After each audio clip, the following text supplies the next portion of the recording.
He introducido en alguna manera el tema de esta mañana en el comienzo de la lectura bíblica. Decirles que a veces hay pasajes en las Escrituras que son más difíciles de explicar o que tienen otras posibilidades de interpretación que se hacen muchas veces por parte de aquellos que estudian las Escrituras. Pero lo importante es que no podemos evitar o dejar de lado cuando las circunstancias, los tiempos que suceden a nuestro alrededor requieren de que ingresemos, entremos a la palabra de Dios para saber lo que allí nos dice. Como dije el domingo pasado, los cristianos no somos una isla, algo que está alejado o fuera de la realidad de este mundo. Vivimos en este mundo y también padecemos también las cosas que suceden en este mundo. La diferencia tal vez requiere es significativa en función de cómo cada uno entiende o interpreta las circunstancias de lo que ocurre. Evidentemente lo que pasa hoy en el mundo, mucha gente lo entiende desde el punto de vista político, que es una posibilidad. Otros lo entienden de circunstancias diversas de lo que las personas hacen. Algunos directamente no les interesa lo que pueda estar sucediendo, viven su vida alejados de cualquier situación o circunstancia. Pero los cristianos, los hijos de Dios, miramos los hechos sociales a la luz de las Escrituras, a la luz de la palabra de Dios. Y aunque los tiempos sean difíciles, nosotros siempre buscamos en las Escrituras aquellas cosas que Dios nos quiere enseñar y decir conforme a los tiempos que vivimos. Por eso en esta mañana he titulado este mensaje con una pregunta: ¿son estos los tiempos finales? Quiero invitarle a abrir su Biblia allí en Mateo capítulo 24, los primeros 14 versículos. En este caso el párrafo es largo en virtud de que es contextual y no lo puedo cortar, sino que debo leerlo totalmente, aunque tendré cuidado de que el tiempo sea prudencial en la reflexión de esta mañana.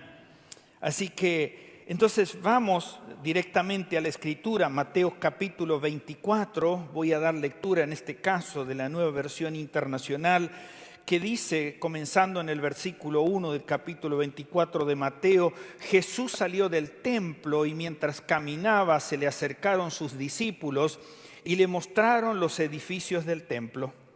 Pero él les dijo: ¿ven todo esto? Les aseguro que no quedará piedra sobre piedra, pues todo será derribado. Más tarde Jesús estaba sentado en el monte de los Olivos cuando llegaron los discípulos y le preguntaron en privado: ¿cuándo sucederá eso? ¿Y cuál será la señal de tu venida y del final de los tiempos? Jesús respondió: tengan cuidado que nadie los engañe. Vendrán muchos usando mi nombre y dirán: yo soy el Cristo, y engañarán a muchos. Ustedes oirán de guerras y de rumores de guerra, pero no se preocupen, es necesario que esto suceda, pero no será todavía el fin. Se levantarán nación contra nación y reino contra reino.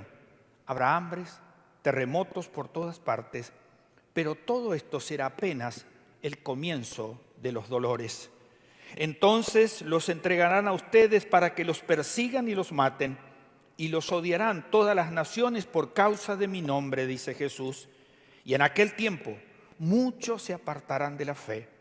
Unos a otros se traicionarán y se odiarán, y seguirán un gran número de falsos profetas que engañarán a muchos. Habrá tanta maldad que el amor de muchos se enfriará, pero el que persevere hasta el final, ese será salvo. Y concluye en el versículo 14 diciendo Jesús: y este evangelio del reino se predicará en todo el mundo como testimonio a todas las naciones, y entonces vendrá el fin. Padre Celestial, queremos tu sabiduría, tu dirección. Señor, que nos ayudes a entender tu palabra en estos tiempos difíciles que corren. Queremos, Señor, que tú, al responder estas preguntas, nos ayudes a clarificar qué tiempos estamos viviendo y cuál debiera ser las actitudes nuestras como cristianos en estos tiempos.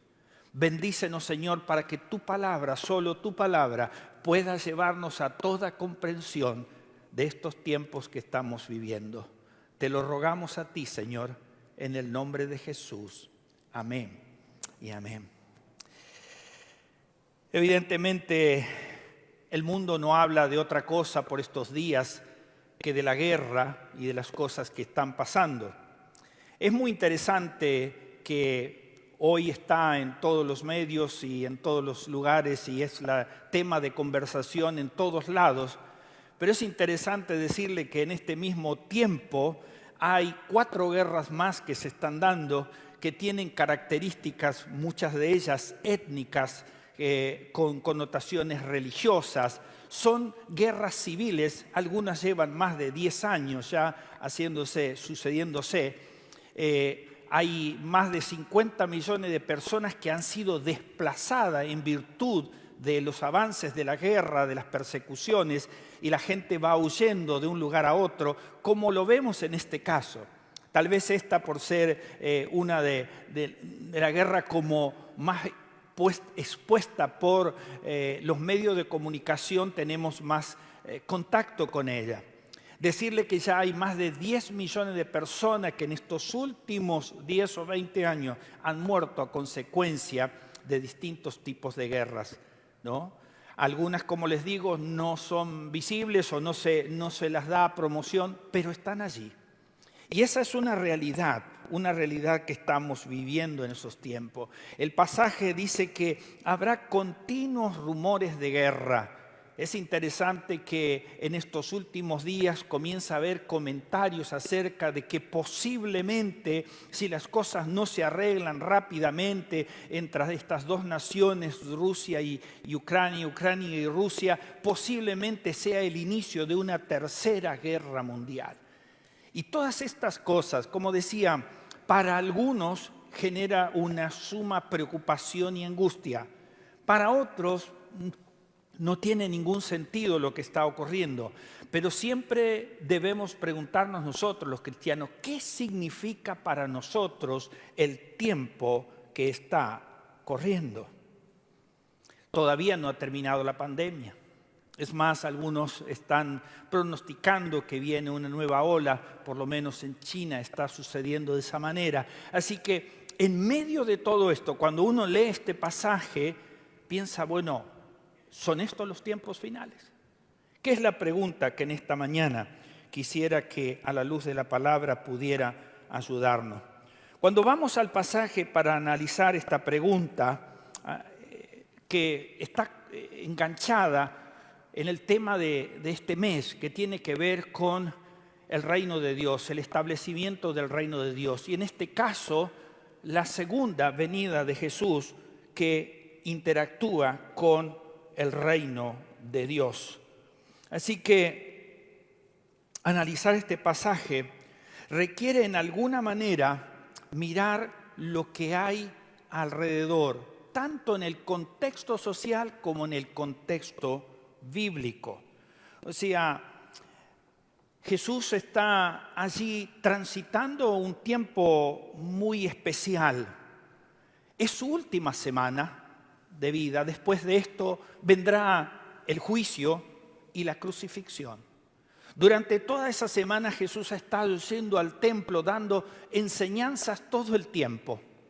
Y sobre el final, contextualmente, cuando usted va al capítulo 23, que es al anterior, y ya en los últimos 3, 4 versículos que hay allí, a partir del versículo 37, Jesús pronuncia unas palabras desgarradoras acerca del pueblo de Dios. Y lo dice de esta manera: Jerusalén, Jerusalén, que matas a los profetas y apedreas a los que te son enviados.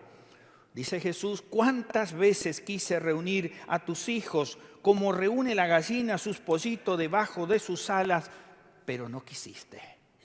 Y en ese contexto de Jesús angustiado por un pueblo rebelado, por un pueblo que no está aceptando al Mesías Jesucristo y que en pocos días más lo va a juzgar y lo va a crucificar, la angustia de Jesús es grande. Pero allí está caminando con sus discípulos. Y sus discípulos, si usted mira los otros pasajes que están especialmente en Marcos, en Lucas, el mismo pasaje, dice la expresión de que estaban los discípulos maravillados, diciéndole: mira Jesús, qué tremendo templo que tenemos, mira qué piedras, mira qué adornos. Pero por el interior de Jesús, el Hijo de Dios, está pasando otra situación. Y en el versículo 2, Jesús le dice: ¿ven todo esto? ¿Ven estas grandes piedras, este gran monumento, este majestuoso edificio brillante a la luz del sol? Les aseguro que no quedará piedra sobre piedra, pues todo esto será derribado. Una declaración tremenda para los judíos. ¿Por qué? Porque la vida giraba en torno a ese gran templo.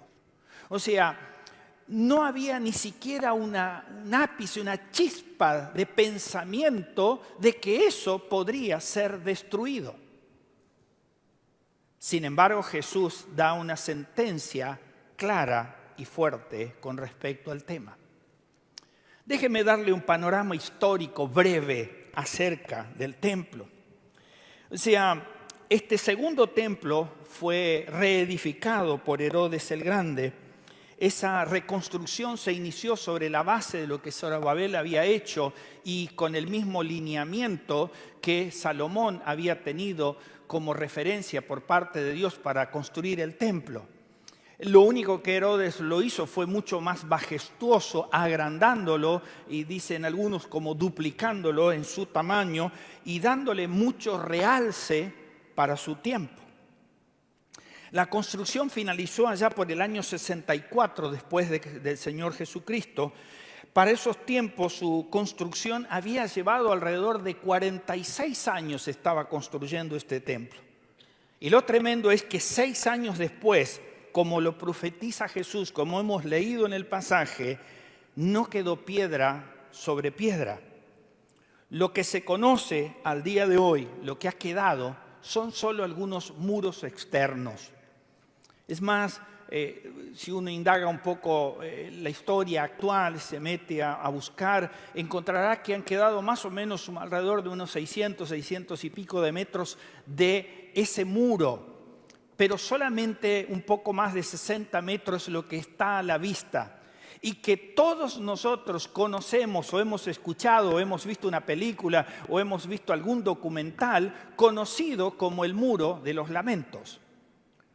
O también se lo conoce como el Muro de Lamentaciones, o también como el Muro de los Pobres, en función de que se le había otorgado ese mérito a aquellos que construyeron el templo. Majestuoso.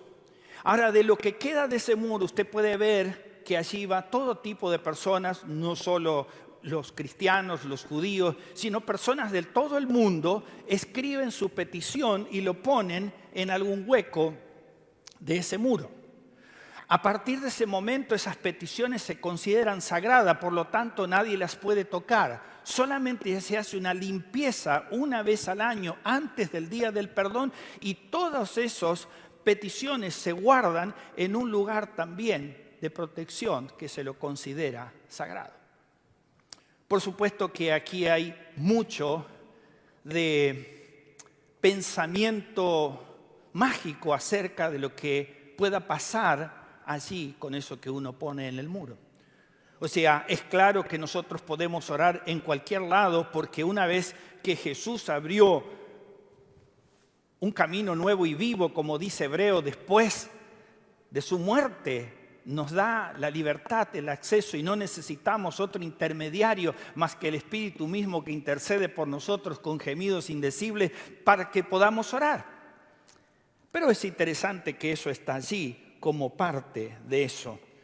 El muro es algo que queda y que ellos veneran de una manera muy especial.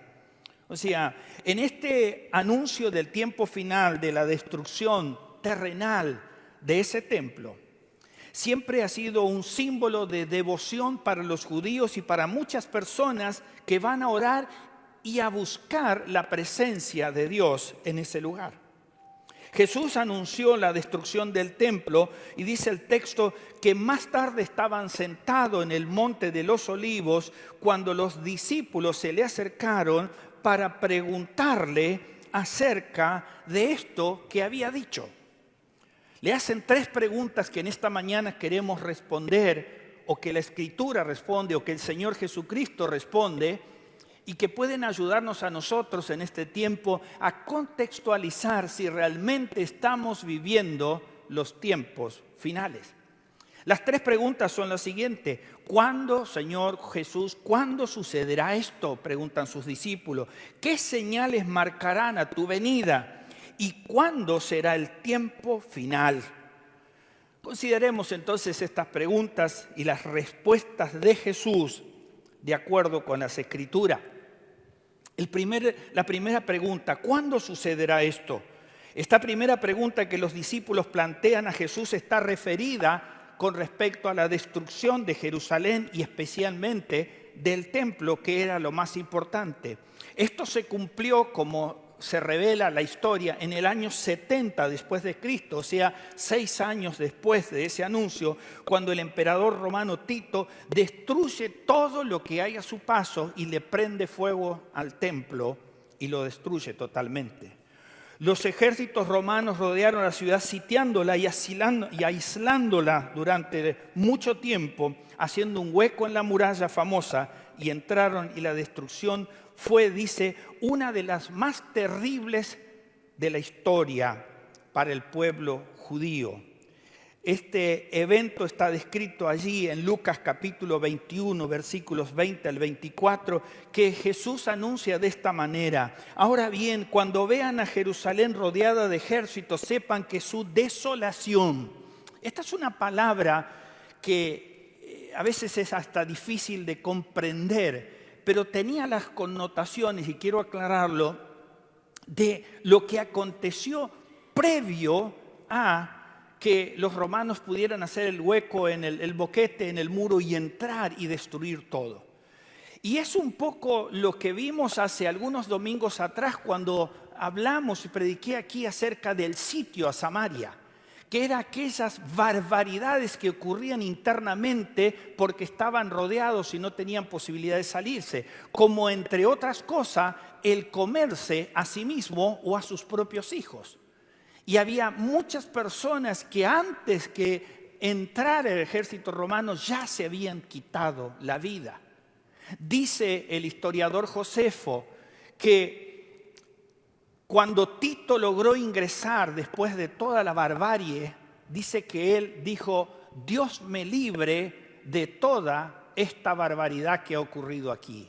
Porque él lo que hizo fue el final, o sea, destruir todo y prenderle fuego a todo, al punto tal que dice que el oro del templo corría después de que el fuego avanzaba. Estas cosas son parte de la historia.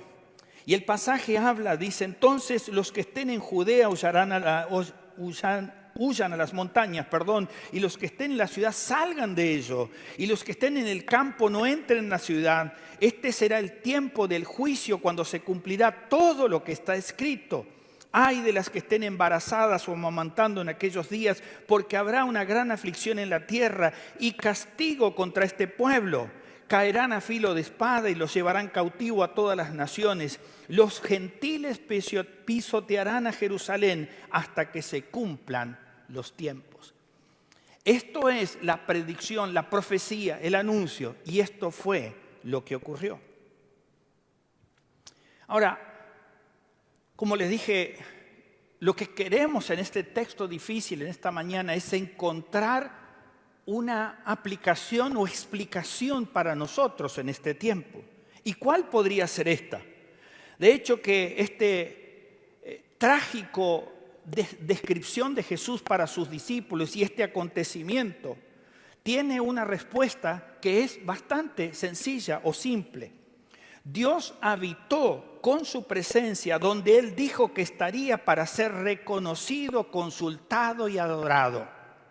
Si vamos a la historia bíblica, encontraremos que durante el tiempo de la peregrinación en el desierto, el pueblo de Dios tuvo el tabernáculo, el lugar donde estaba la presencia de Dios, que estaba garantizada allí la seguridad de ese pueblo, ¿no? Y durante ese tiempo de peregrinar, Dios estuvo allí garantizando su presencia porque Él lo había anunciado. Ahora, cuando llegamos al templo, es algo que también Dios le permitió primeramente a David que juntara los materiales, recordarán, y después a Salomón hacer ese primer templo.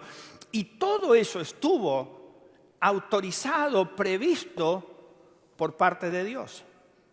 Entonces, la pregunta es, ¿qué es lo que pasó? Lo que pasó es el retiro de la presencia de Dios por culpa de la idolatría del pueblo. Entonces, ese majestuoso edificio que ellos estaban viendo no era más que paredes, pero que podía ser destruido porque ya la presencia de Dios no estaba dentro de ese edificio. Entonces, usted dice, bueno, pero ¿y eso qué tiene que ver con nosotros? Entonces debemos contextualizar el tiempo y decir que este tiempo y preguntarnos dónde está la presencia de Dios que garantice la destrucción, que no garantice justamente la destrucción de su morada. Y el apóstol Pablo nos enseña que en Efesios 2:22 dice lo siguiente: en Cristo ustedes también son juntamente edificados para morada de Dios en el Espíritu Santo. O sea, para simplificar la cosa, ya la presencia no iba a estar garantizada dentro de un edificio. Y no quiero que destruyamos este edificio para nada. Este es el lugar donde venimos a adorar. Pero ¿qué dice Pablo? Pablo dice que ahora la morada de Dios está en nuestro corazón a través de la presencia del Espíritu Santo. Cuando recibimos a Jesús como Señor y Salvador, la Trinidad, Dios Padre, Dios Hijo y Dios Espíritu Santo moran en nuestras vidas. Y a partir de ahí, nosotros somos el templo de Dios. Entonces la pregunta que usted se hace y que yo me hago también, ¿y entonces quién puede destruirnos? Porque contextualicemos la destrucción del templo con qué pasa entonces con nosotros. Y Mateo 10:28 dice lo siguiente: no teman a los que pueden matar el cuerpo, porque no pueden matar el alma. Teman más bien al que puede destruir el alma y el cuerpo en el infierno. Así que la Escritura nos ayuda a entender que hechos sociales que han acontecido a lo largo de la historia sí tienen algún tipo de relación, pero que Dios en su andar, en su plan perfecto donde nosotros estamos incluidos, fue acomodando cada una de las cosas conforme a su propia y soberana voluntad que ya estaba establecida en su palabra. Por esta razón, déjenme concluir y cerrar este punto, de que cuando nosotros nos alejamos de Dios, su presencia no habita en plenitud en nosotros y comienza entonces el proceso de destrucción como lo fue en la antigüedad, el templo. Entonces surge otra pregunta. Entonces, ¿cómo garantizo la presencia de Dios en mi vida? ¿Cómo sé que Él está en mí? Josué 1:8 nos da esa garantía. Y dice lo siguiente: nunca se apartará de tu boca este libro de la ley, sino que día y noche meditarás en él, para que guardes y hagas conforme a todo lo que está escrito, porque entonces harás prosperar tu camino y todo te saldrá bien. Mi amado hermano, mi amada hermana, si tienes duda de qué está pasando con tu vida, si estás en duda acerca de las garantías de Dios en tu vida, entonces Josué dice: vuelve a la palabra de Dios, revisa lo que Dios te está diciendo y en oración búscalo de todo corazón y estará garantizada tu salvación y su presencia por siempre. Ya no tendremos que temer la ausencia de Dios y la destrucción nuestra. Pasamos de lo material a lo espiritual. El viernes pasado, aquí en este mismo púlpito, prediqué aquel mensaje de Pablo, así donde dice, en los Romanos, donde dice que el reino de Dios no es comida ni bebida, sino es justicia, paz y gozo. Significa que lo que nosotros temporalmente o materialmente consideramos como importante no es lo que Dios mira. Dios mira nuestra persona y allí dice, como dice Pablo, dentro de ti se está edificando la presencia misma de Dios a través de la garantía del Espíritu Santo en tu corazón y en mi corazón. La segunda pregunta que Jesús da un panorama, unas líneas acerca de qué es lo que va a suceder, dice, ¿qué señales van a marcar a tu venida? Ese párrafo está enmarcado entre el versículo 4 hasta el versículo 12, que haremos simplemente un paneo rápido para responder. Esta pregunta segunda no es respondida por Jesús de manera directa, sino que mediante nuevas narrativas de hechos y acontecimientos sociales que sucederán a lo largo de los distintos periodos de tiempo de toda la humanidad. Pero Jesús pone el foco en una cosa. La respuesta de Jesús está centrada en la revelación de su segunda venida y el establecimiento final de su reino. Voy a hacer una aclaración nuevamente. Ya hemos leído el domingo pasado en Lucas, donde dice que el reino ya está aquí entre nosotros. Pero el Mesías, Jesucristo, el rey de ese reinado, volverá por segunda vez, y a eso es lo que refiere este pasaje profético que da Jesús en esta mañana. Por esta razón, tratar de relacionar los hechos, tanto del pasado, los actuales que están sucediendo o los que en el futuro puedan venir como tiempos finales, seguramente esa reflexión podría llevarnos a un fracaso, a un craso error de interpretación del texto bíblico. No da lugar para que hechos históricos que estén aconteciendo en este tiempo, nosotros consideramos esto está para ser. Posiblemente que sí, pero no da Jesús esa certeza. Por eso a partir del versículo 4 y hasta el 12, Jesús describió las características de esa época. No dio un hecho puntual. Respondiendo Jesús le dijo, miren que nadie los engañe. Y entonces hace una larga descripción que solamente yo voy a citar a manera de puntos que están allí entre el versículo 4 hasta el versículo ya donde da el cierre final. Puntos que hay allí. Indica Jesús un tiempo marcado por el engaño, el reinado de Satanás sobre el sistema mundial, ¿no? Que se acrecienta por las artimañas políticas. O sea, cuando nos preguntamos qué está pasando en estos tiempos, posiblemente mucho tenga que ver con mezquindades, intereses políticos de poderío, que pareciera ser que eso es lo que se ve, pero no tenemos derecho a afirmar tajantemente que eso es así. Se levantarán, dice Jesús, falsos profetas que se declararán salvadores y engañarán a muchos. Habrá una crisis social mundial, hambres, migración social de un lado a otro en todo el mundo. Jesús dice, solo es inicio de ese final. Se levantarán nación contra nación y reino contra reino. Algo que está ocurriendo y ha ocurrido en el pasado. Se sucederá una cadena de fenómenos naturales fuera de control. Terremotos, pandemia y tantas otras cosas terribles que han acontecido y acontecen y acontecerán. Habrá persecución, muerte y seremos odiados, dice, por ser seguidores de Jesús. Abandono de la fe, traición familiar, odio unos contra otros, levantamiento de engañadores y de falsos profetas. Algo que ha ocurrido a lo largo de la historia y que ocurre en el tiempo presente de hoy. La gran tragedia La parte final, que quizás esa sí nos afecta de manera directa. La gran tragedia dice la pérdida del amor a Dios y el abandono de la fe. Todos estos son signos, son señales, dice, de esos tiempos finales. Pero Jesús no le pone un punto exacto para decir, este es el tiempo. Lo que está aconteciendo ahora sí, ya está. Y de hecho hay muchos que lo están anunciando públicamente. Algunos hasta han puesto fecha en estos días. Así que son cosas que son especulativas, que la palabra de Dios no nos deja llegar hasta ahí. Sería insensato de mi parte o de parte de cualquiera que ocupe este púlpito decir, tal fecha, esto termina todo.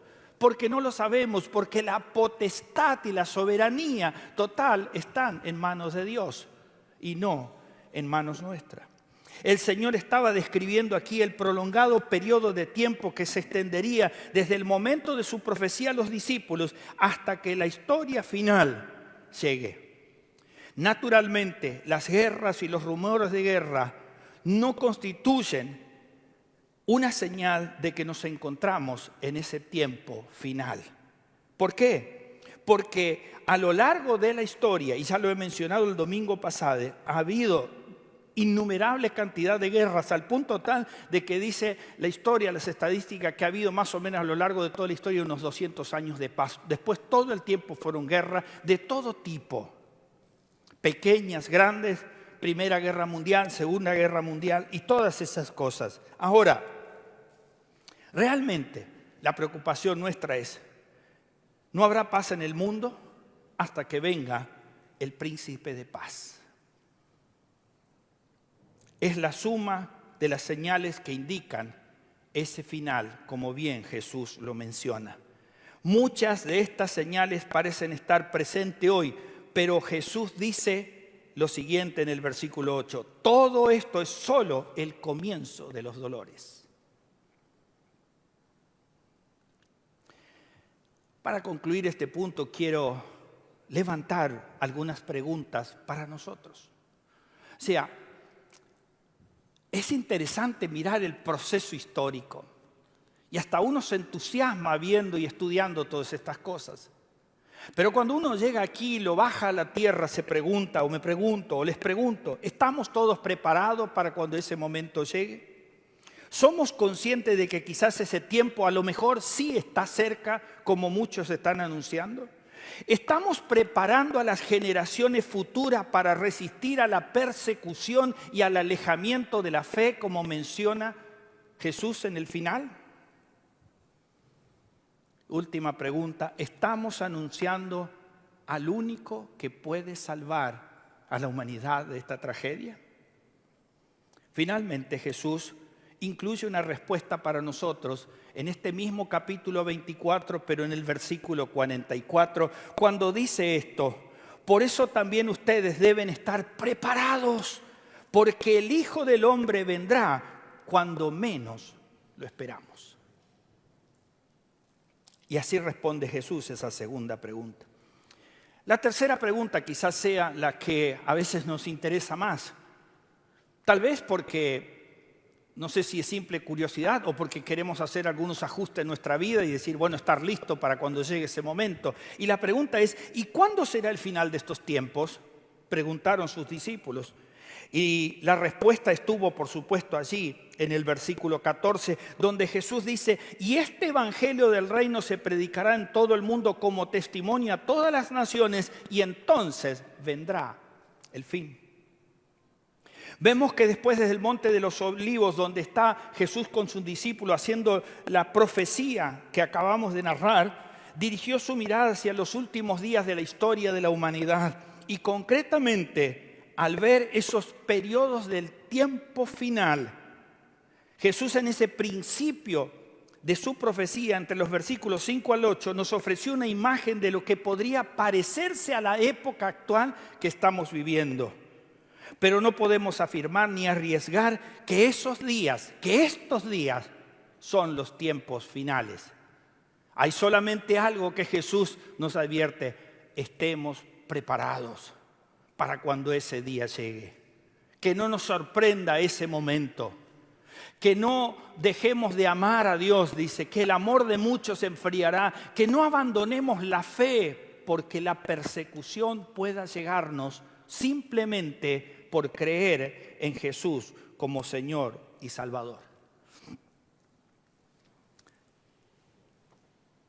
Tengo una pregunta aquí. Y la pregunta es, ¿a dónde nos quiere llevar Jesús con su respuesta? ¿Qué espera Jesús que nosotros hagamos entonces? Nos dice que durante el periodo del tiempo final el Evangelio, con énfasis en el establecimiento del reino, es lo que debemos estar predicando. Eso es lo que Él espera.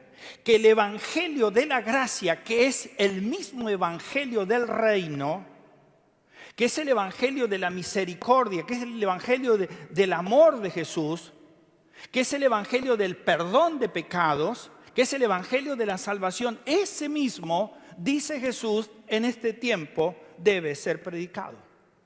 Entonces cobra sentido lo que ya lleva un poco más de un año en nuestra cartelera como lema de nuestra iglesia, unidos en la misión del reino.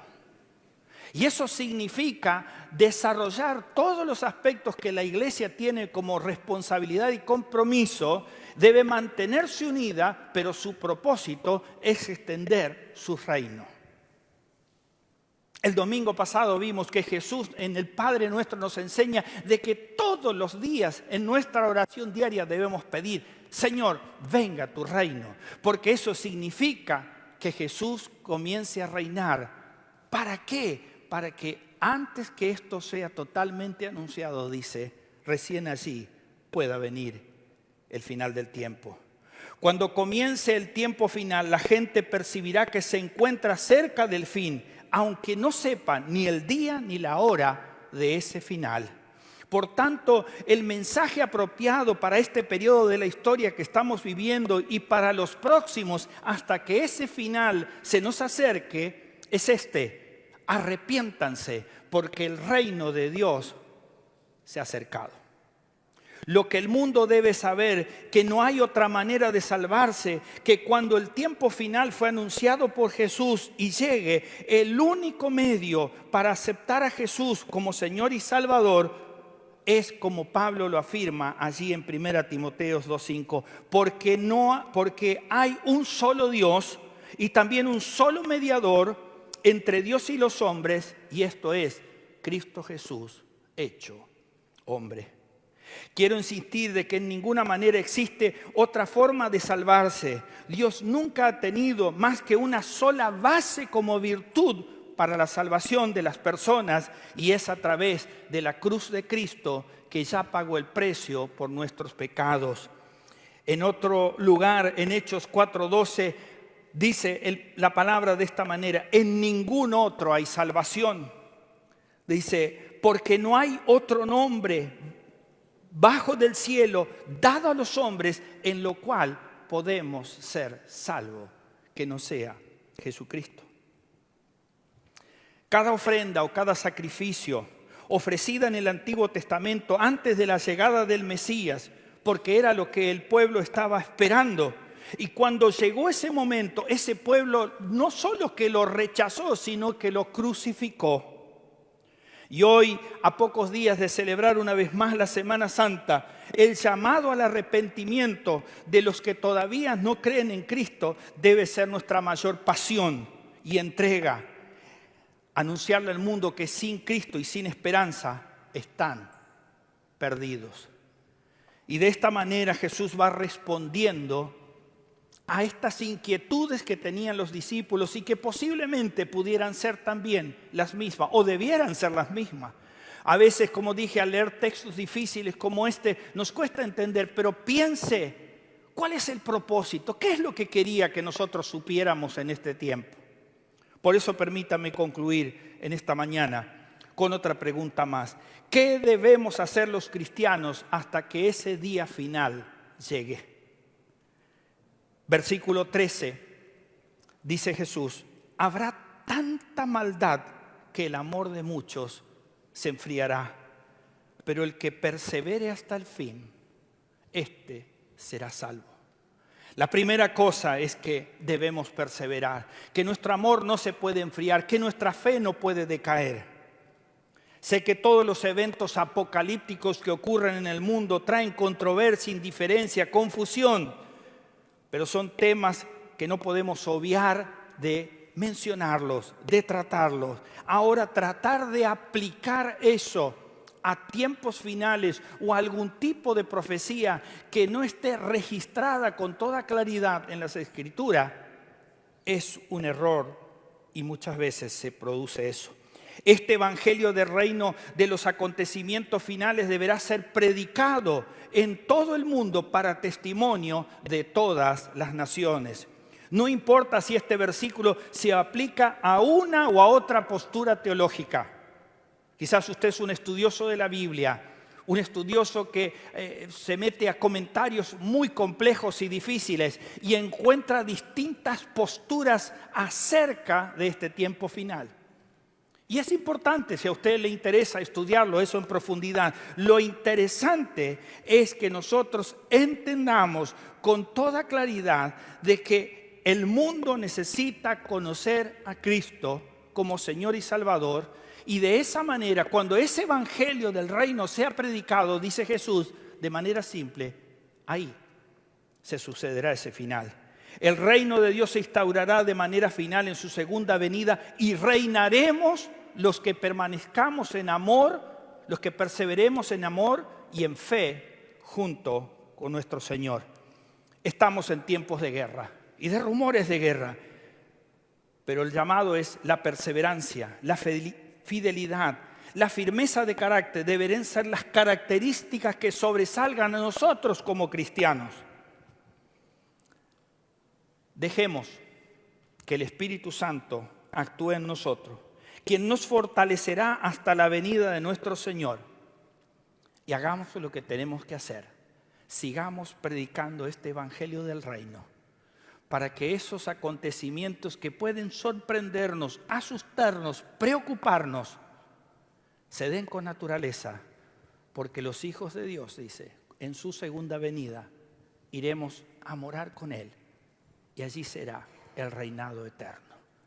Que Dios nos ayude en estos tiempos en que vemos tantas calamidades, tantas situaciones, para entender qué es lo que Dios quiere y qué es lo que Dios está permitiendo que suceda. No nos alejemos de Dios, porque seremos destruidos, como bien lo vimos en el punto 1. Consideremos todas las cosas que están sucediendo a nuestro alrededor, pero no nos dejemos engañar, así como comienza Jesús. Dice, no se dejen engañar por los falsos profetas, por los que anuncian o predicen cosas que no tienen el control ni la autoridad para hacerlo. Ni Jesús mismo, cuando se le preguntó acerca de ese tiempo, dijo, el Padre en su sola y soberana voluntad es el que tiene ese atributo. Así que no especulemos, solamente veamos lo que Dios quiere. Y dice, dedícate a anunciar el evangelio del reino, que es el evangelio de la gracia, que es el evangelio de la salvación, que es el evangelio que las personas necesitan porque están perdidas sin Cristo y sin esperanza. Que Dios nos ayude a entender su palabra de manera simple, sencilla y clara. Y hagamos lo que tengamos que hacer. Cuidemos nuestra vida, perseveremos, mantengamos la fidelidad en el amor y también nuestra fe. Pero dediquémonos cada día a anunciar este evangelio del reino, diciendo que Jesucristo es la única esperanza para un mundo que está perdido. Padre Celestial, gracias por esta mañana. Gracias, Señor, porque tú nos permites poder revisar, escudriñar, tratar de comprender, Señor, las enseñanzas de tu palabra para tiempos difíciles. Y tal vez, como decimos, no estamos directamente relacionados con la guerra, pero sí pasan muchas cosas a nuestro alrededor que nos hacen pensar o especular si acerca de que esos tiempos finales ya están cerca o se están por dar. Gracias, Señor, porque tú respondes a nuestras inquietudes como la hiciste con tus discípulos. Ayúdanos a mantenernos fieles, que nuestro amor no decaiga, que nuestra fe se mantenga en alto. Ayúdanos a comprender los tiempos de lo que ocurre a nuestro alrededor y no dejándonos engañar por falsos profetas. Pero, Señor, haz que pueda arder en nosotros, en nuestros corazones, como ardió en los corazones de aquellos que iban camino a Emaús y tú caminabas al lado. Señor, que realmente nuestra pasión por anunciar el Evangelio sea nuestra prioridad. Nos acercamos a una celebración trascendental, que es el momento donde tú fuiste enjuiciado y donde dejaste que tu cuerpo fuera partido, tu sangre fuera derramada, con un solo propósito: que toda la humanidad que te acepte a ti pudiera alcanzar salvación. Ayúdanos como iglesia aquí en este lugar donde nos has puesto, a seguir anunciando cada día el Evangelio del Reino, porque es el único que lleva esperanza y salida a un mundo que está perdido. Te lo rogamos, Señor. Danos esa pasión, danos las almas, Señor. Te lo pedimos a ti y lo hacemos en el nombre de Jesús. Amén.